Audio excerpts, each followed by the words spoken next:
Today we're creating this Green Lantern construct effect in Hitfilm Pro.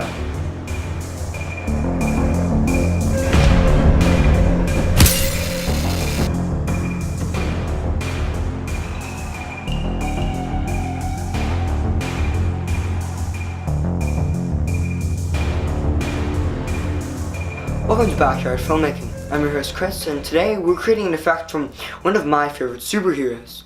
Green Lantern has always amazed me. I love the fact that he can create whatever he wants using only his willpower and a ring. This effect was a bit challenging to create, mainly due to the lack of reference that I had to go off of. Yes, there was the Green Lantern film with Ryan Reynolds, but I try to not talk about that too much. Of course, there's the animated content from the DCAU, which I went off of a lot. However, of course, it is animated, so everything took a little bit of tweaking. This tutorial was mainly inspired by a tutorial put out by Red Alert, I think by the time this video comes out, maybe a week ago, but he explores how to create this Green Lantern construct effect as well, and I wanted to try my luck at it, so why not? Without further ado, let's get started. With Hitfilm Pro open and a new project created, we can summon our willpower and get to work creating this visual effect. The only asset, besides your footage, that you'll need that cannot be accessed or created in Hitfilm is this fist 3D model. The story behind this model is actually quite interesting. I was looking across Google attempting to find a high quality 3D model of a fist. After some searching, I ended up on yobi3d.com. with a free model that looked the way I was imagining it. So I went to the download link, downloaded the file, then unzipped the file. However, when I attempted to open the file in Hitfilm Pro, I discovered that it was a STL file. A file I guess isn't supported by Hitfilm, so I couldn't open it. I figured that all I had to do was convert this file to an OBJ. To do this, I opened up Blender, a free 3D modeling and animation software, and imported the STL file. I then re-exported the fist as an OBJ file. This solution was successful. I've linked where you can find the fist in the description.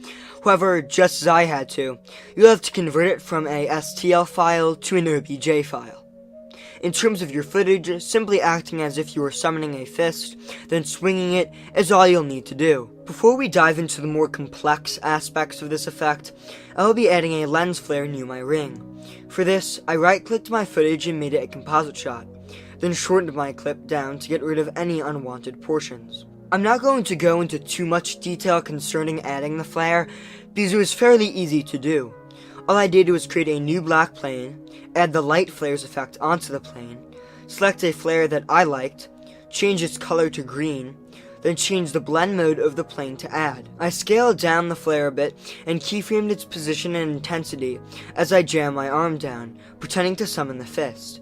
I keyframed the intensity so the flare spiked as I threw my arm down, and then eventually died out.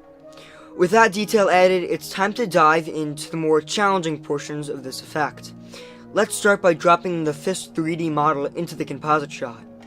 With no light, the model is devoid of detail. Let's fix that by clicking New, then New Light.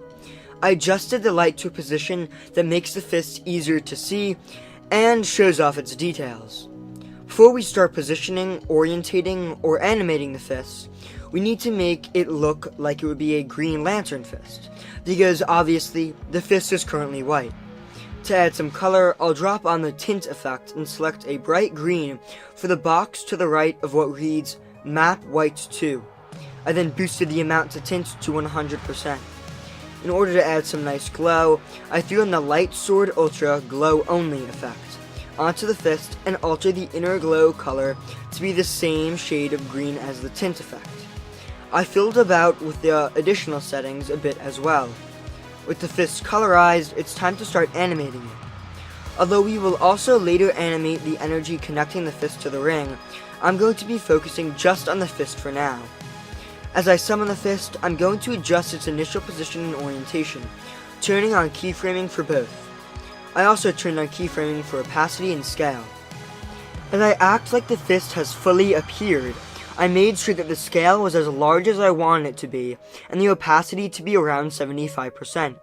I then moved back several keyframes and lowered these properties so the fist would kind of enlarge and fade in. It's now time to animate the punch itself.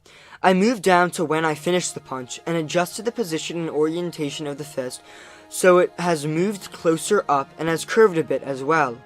It now seems as if the fist is swinging towards the camera just as I hurl my own punch. You may need to add some keyframes in between the start and end points of your fist in order for it to match your movement better. I definitely had to do that. You may also need to add a fill light to properly light the fist at its final position. To truly sell this effect, we're going to have to create one of the most prominent features, the energy that connects the construct to the ring. For this, I'll use a plane and animate a mask for it. I created a new bright green plane and moved to where the fist was being created and shortened it to begin then. I then selected the freehand mask tool. I masked out the energy to connect from the base of the fist to the ring.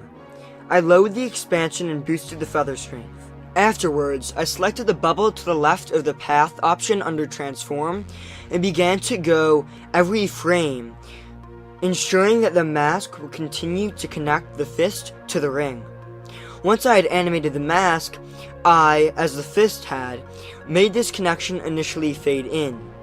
With the bulk of the effect complete, I added in the glass crack and static that appeared when the fist hit the camera by using some stock photos and footage. For the shattered glass, all I had to do was go onto Google and look up shattered glass PNG and then save an image that I liked. I got the static stock footage from productioncrate.com. Using this technique, you can really create any Green Lantern construct. I ended up using the same footage to add in a sword, a hammer, and a revolver. Once I color graded my footage and added in some sound effects, the effect, or rather the multiple effects, were complete.